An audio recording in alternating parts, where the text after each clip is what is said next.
Hey everybody, this is Grace, and I don't know what's going on with my camera. It seems like it doesn't always take video. When I'm doing videos, it's not recording when it shows me it is, but then it doesn't record it. Don't know. Some new problem.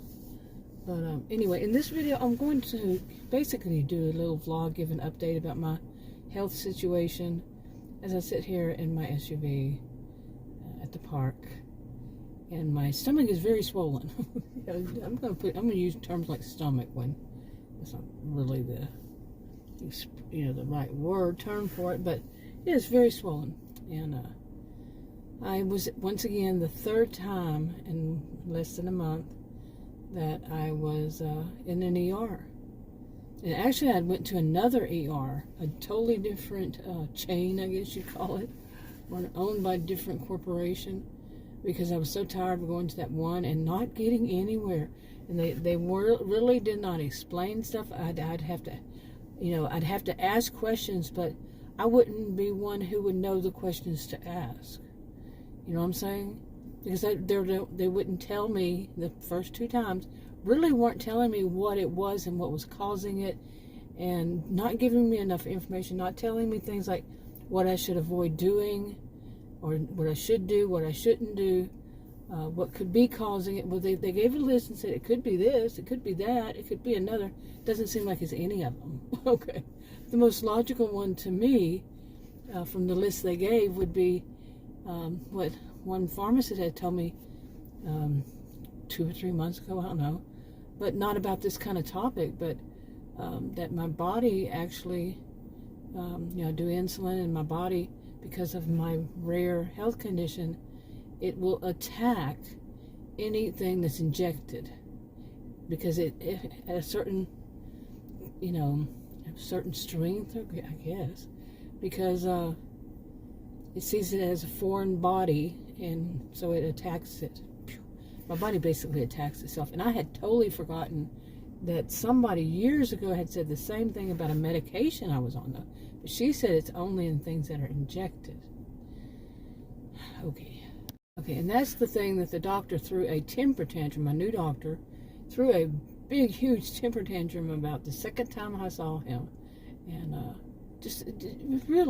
it was an adult temper tantrum. Because he like one other doctor I had years ago, can't stand, they don't like pharmacists. They both, I'm not saying, well, I don't know if I should say that, but they both just don't think that pharmacists here in the United States should should do what they actually say they do. Like you go to the pharmacy, and whether it's on their little, whatever it's called, machine, it says, if you need some need a consultation about the medication, just tell the pharmacist or tell the tech, whatever, and, and you sign something, it just depends on which place you go to, but you sign something saying that you need it or you don't need it. It just depends on which way you do it and where you go, like I said. But there's the sign. It says consultation. What are they going to consult you with? According to these two doctors, past and present one, they're not supposed to do anything else. Their job, pharmacist jobs, are basically to dispense medication. So why are they going to be consulting us? Why do we need if we need consultation? What are these pharmacists supposed to do according to these doctors? Just tell us how they fill the vials? I said it once before. It's just so stupid. But maybe they just don't know. Here in the U.S., this is what doctors do. So I didn't really want to say that, but I think that it is true. I think that it is. The case is that where they got their licensed pharmacists aren't supposed to discuss anything. Because at first, doctor, what he told me, he was from a different country from this one, but what he told me was, well, if you're going to listen to your pharmacist, because the pharmacist had told me that I'm probably allergic to this, and I was, it turns out, and that doctor never figured it out. I had to figure it out myself. He was one of them. What was happening to me was I was allergic to a medication for 2.5 years. He couldn't figure it out. Okay, pharmacist said, you're probably used to that. But I had already allergic to it. I had already figured it out and told the pharmacist, and the pharmacist said, this is the kind of medication you're probably allergic to. And anyway, that first doctor, what he did was to say, well, then you let your pharmacist do your medications. You know, they just had this disgust for pharmacists. But anyway, I'm getting way off track here. So anyway, but in a way I have to do this because hold on. Okay, I need to start doing this. People are starting to come out. But this, I have said before that I have this new doctor. I have to have a doctor. Okay, because the nurse practitioners know that was not working. But I need a doctor because like this hospital visit today, the ER, they said, well, I said, what do I do? How do I follow? You know, what am I going to do? This or that? And they said, talk to your doctor. Okay. And anyway, because the nurses wouldn't understand, because the nurses, actually, one of them had told me that if they got images, they wouldn't know what they mean anyway. Okay, so anyway, the nurse practitioners, they actually can, and I'm surprised by this, practice themselves. Okay, I'm all over the place with this, but I am going to say I was working off of 2 hours of sleep last night for like 2 o'clock in the morning. I was having shooting pains in my stomach. Still hadn't been able to sleep. I was still having shooting pains in my abdominal area. And they would shoot like, it was like, I don't know what a lightning strike would feel like, but think of electricity, you know. I don't know what that would be like either. But it would, I guess what it would feel like is that, like toward my navel, and then coming from all different directions. And of course I try to think of anything, including maybe it's just a really bad case of gas. You know, I try to think of everything, and I even, you know, I even try to convince myself, oh, I don't need to. And then at about 2 o'clock in the morning, I started bleeding through my navel again. I know this gross stuff, but I mean, it is what it is, and this has been the problem all along. So, and they don't know why. These are they, being the ER doctors, nurses, and today was a PA, also a nurse. They don't know why. Today I didn't have an actual doctor, you know. So I don't know. It was both PA and nurse. Different. I don't know either one of those. So anyway, but overall, all these different these different healthcare providers, on different levels, they don't know. They really don't know what is causing all this to happen, and they don't know what I should do about it. Well, the second time I went, the doctor actually gave me a referral, wanted me to see a general surgeon, which was awful weird to me, to tell you the truth. It was really weird because my doctor I had called before I went in to the ER, and he told me to go back to the ER. I didn't want to because the first time they were rude to me. Not really rude, well, rude. They just weren't telling me things, like, you know, and they weren't cleaning it. And putting bandage on it so I wouldn't be bleeding on my clothing. It was really weird. But he said, no, go back because they have your CT. And they did a CT the first time. Go back to them. And he said, what you probably really need is a general surgeon and to have a surgery to remove it. Well, what the heck is it? You know? He said, and he was saying, well, I told him, I said, you should have the images, and he is one who knows how to read images, and you know, but maybe not that type, I don't know. But they don't answer. It's crickets, you know. You ask questions and it's crickets.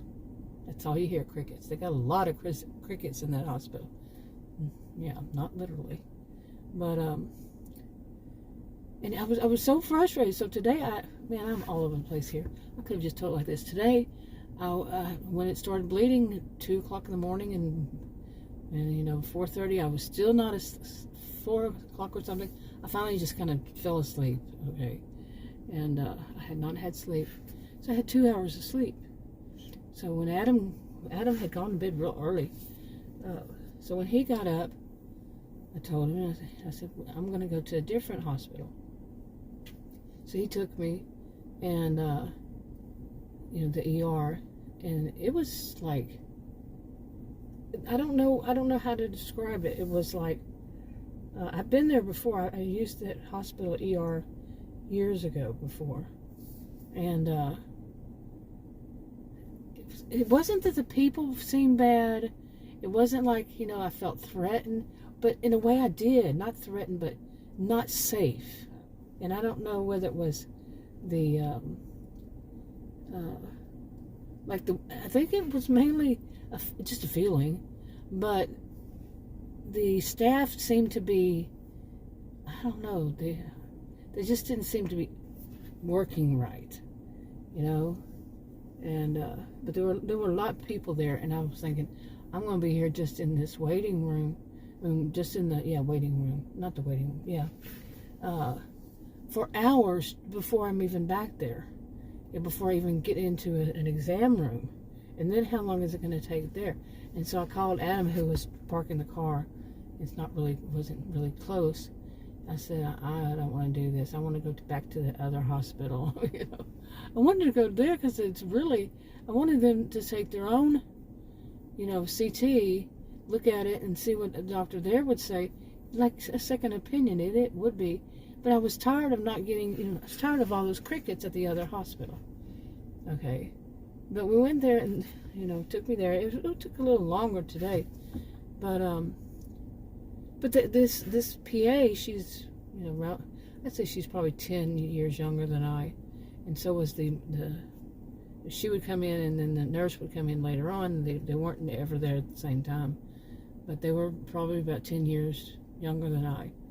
And they were both ones that like to talk. Okay, so I actually didn't hear any crickets today. Maybe one or two things. But one of them, the nurse, she told me, we were talking, she was talking about she liked to talk. And I was answering and asking, and, we were talking. Wow, I can imagine that. Here, people actually having a conversation. And anyway, she said, you know what it is? She said, really, with these things, it's all about money in these hospitals, in these situations. It's all about money. I'm telling you. So many places lately, all these places I called, and all this stuff, and hearing them use those words like a mantra, is they will kill you. Not that they will kill you. It was they will let you die, and it's that same wording. They will let you die. So because I don't have any health insurance, and then if you go into an ER, like this nurse was saying, it's all about the money, and I mean. And then she's saying it right in front of my face, that she didn't use those words, they will let you die. God, it's creepy to me. This is so creepy. But, oh my goodness, I'm going on and on. I'm not really getting it. That's nothing unusual. That's right, nothing usual. And I was saying I haven't had that much sleep. I had 2 hours, and then I finally fell asleep, and once I got home, but not very much. So I'm going to be much more all over the place. But I got a lot of things to unpack here. Really, this has been one of those situations, just so much. But anyway, okay, so back to all this. I go in there, and I could talk about some good things. Like there was a man, he said, I know I saw you. 2 of them said that. I remember you. People don't forget me. It's not a good thing. I'm tall. I'm a gentle giant. So yeah, I'm kind of hard to hide. I know a lot of these histrionics, people with histrionic behaviors, I'm not diagnosing, but they want to stand out so much. I am one who wish I could hide every once in a while and not stand out, But these 2 guys, one of them, he's the nurse, he said, I remember you. But the other one was this really nice gentleman around my age, and he was just so. He was at the front desk, and he come up to me he wanted to personally put the bandage, not bandages, but the things, around. It was really nice, I have to say. Because I talk a lot about running across people who are not nice. He was very nice. Actually came out into the waiting room. There's only 3 of us out there. And he wanted to put the things on my arm. What are they called? Yeah, well, whatever. But one of them is about allergies, so boy, I'm really all over the place. I'm really getting tired again, too. But, so anyway, so they put me back in, actually, the same room And I was joking with Adam, calling and saying, "Hey, I figured out how to use their TV." It was serious random crap. But they did another CT, and this time it was the same guy. He said, "I remember you." That was the third guy. Seriously, the other one was the nurse, the triage, I guess, nurse, and he couldn't get my blood pressure that time. That would be the second time, or the first time, one of them that I went there. And so they remember me. Really? Okay. But not really a thing I want to be remembered for. But anyway, they did a CT today, and it was more thorough. It seemed, I mean, I don't know if CT they do CTs on your skull, but that when you go through that donut hole, and this time I said, "Ooh," I was getting creeped out because he was going way high up, and I kept telling him, I'm afraid that because you have your arms above your head, and I was afraid that it was going to take my arms off. I had panic disorder, can you tell? But it was really weird to me because it was just this circle, and my arms are, I'm a tall woman, and it's like, oh my goodness. But anyway, they did more than that time, and they gave me a list of all that was, what's good, and everything was good, everything. They couldn't even find what they were looking for. What they said the first time it said that it was gone down to pea-sized, and she was the one that told me it was a cyst. None of them. This was a PA today. None of the other ones had ever even mentioned a cyst that had got an this is gross stuff. Abscess and had ruptured, and that's why I had been bleeding. I had just started bleeding out of my navel. How that works, isn't the navel closed? The umbilical, like an umbilical cord, should be there. There is none. I lost that almost 60 years ago. Okay, and anyway, I think I remember reading it. It was called umbilicus. Or umbilicis? I don't know. That is not my area. I'm telling you, I do not know anything about that area. I'm not a healthcare anything provider or anything. Anyway, no advice, nothing. So anyway, so so much was going on. I had 2 hours of sleep. My brain wasn't like I said. How do people say it? Firing off of all 4 cylinders or whatever? That's not my area either. But I mean, it was just so much. This one comes in, this one goes, leaves, and the other one comes in a little bit later. I was in there for hours. I don't know how many. And basically, they came back. Both of the nurse and the PA at different times came in there and saying they really don't know what's causing all this, because they came in and said, we don't see I should have said that first. There is no longer any in the what's it called? No cyst. Well, she didn't say cyst. There was no abscess. Okay, what happened to the cyst? But see, the last time they said it was pea-sized, and that I would have to have a surgery to have it removed, because the second time I went in there, it was bleeding again. They said that they didn't do a CT because they figured it was off of the first CT, that maybe it just didn't heal right, so I would have to have it surgically removed, which is what they told me the second time. Send me into a major panic, because if you've ever had to pay a crazy deductible, okay, and I don't even have insurance.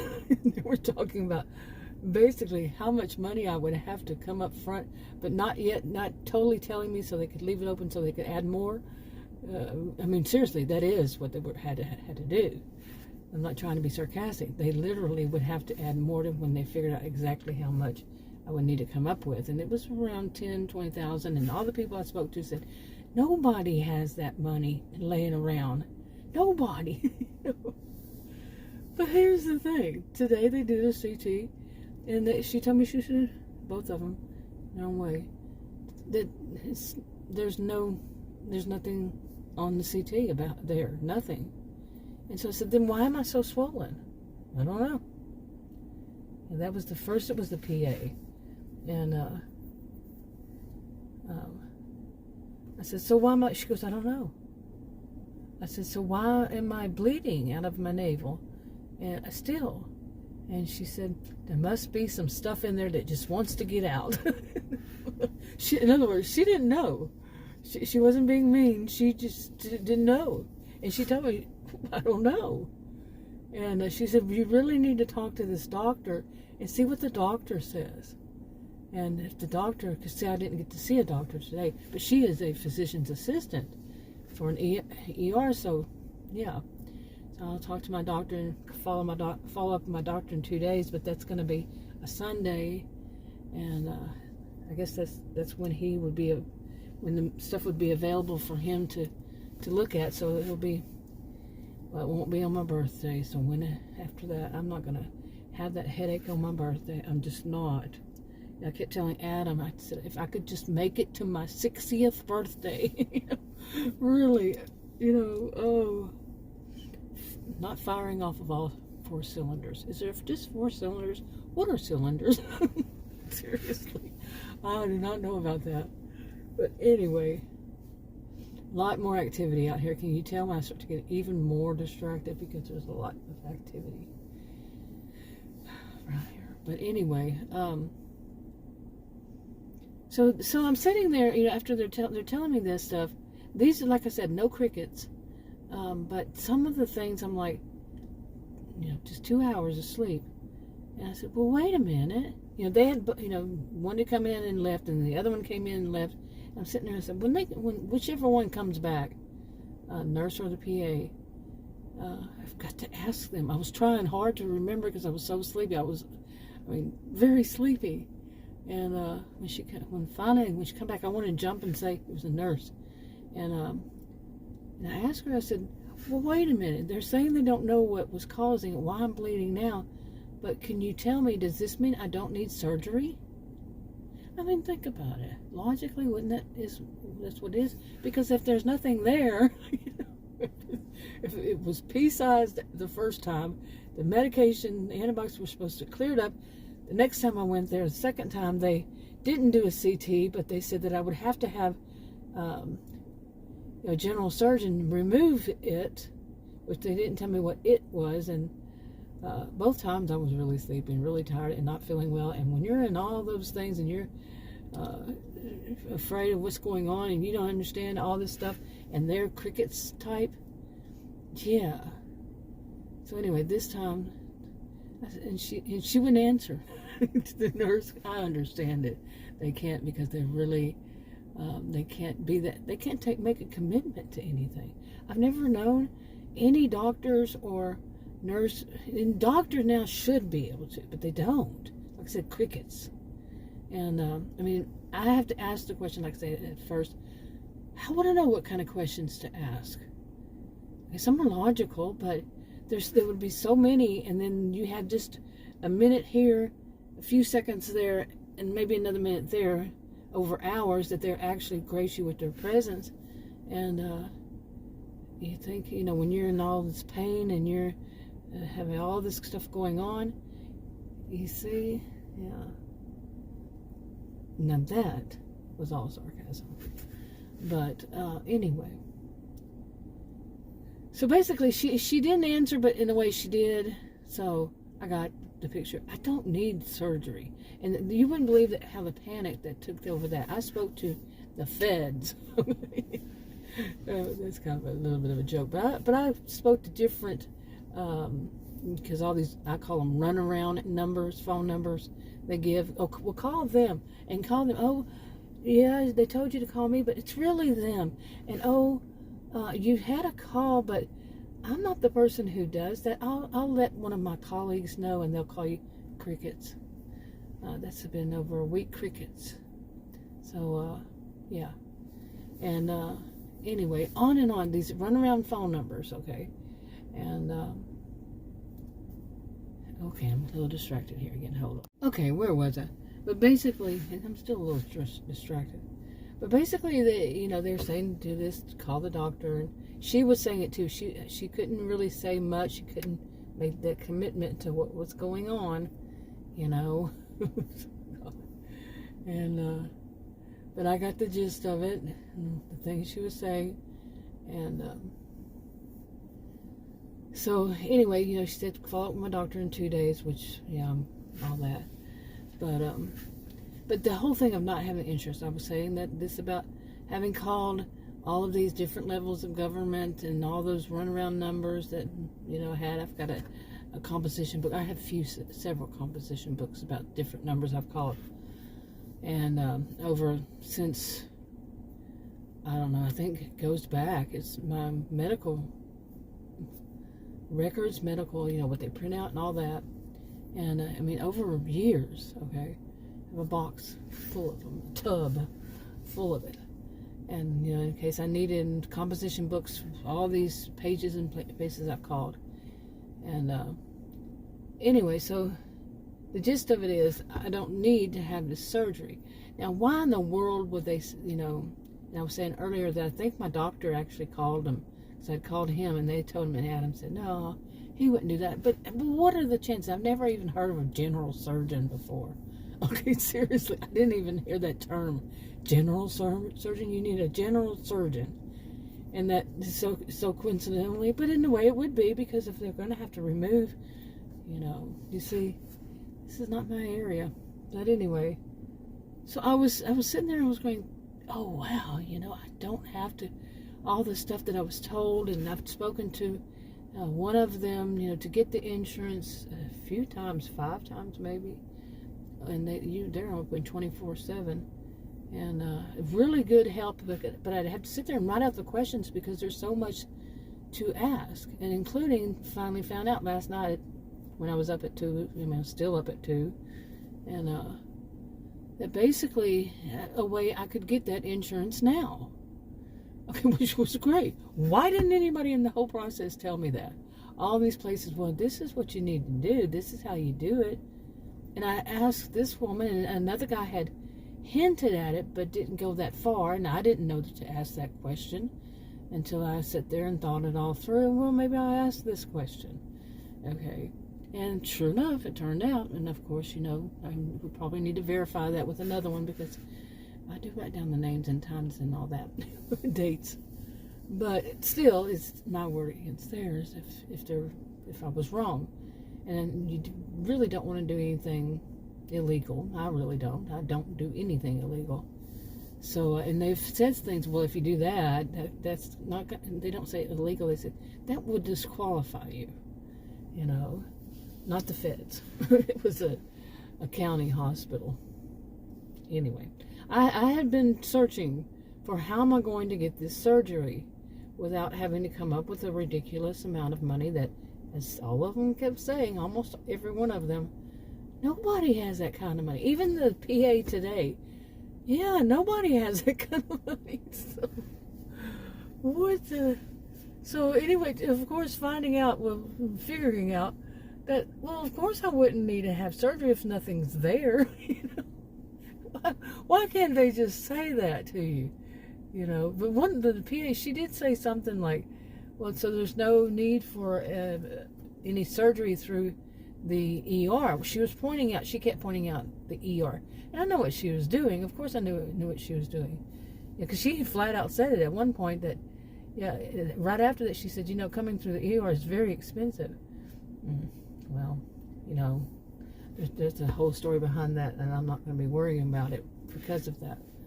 But, like she said, if this happens again, and I even said that, I said, if it happened to both of them, I said if it happened before I would have to have surgery again, what would I do? Somebody's kind of walking in front. But see, I was on 2 hours of sleep. They hadn't told me, they hadn't summed it up, but they were saying that, but I'm still bleeding, and I'm saying I'm still bleeding, something's there, something's going on, so if I had to have surgery, and they just didn't say, well, you wouldn't need surgery because there's nothing there.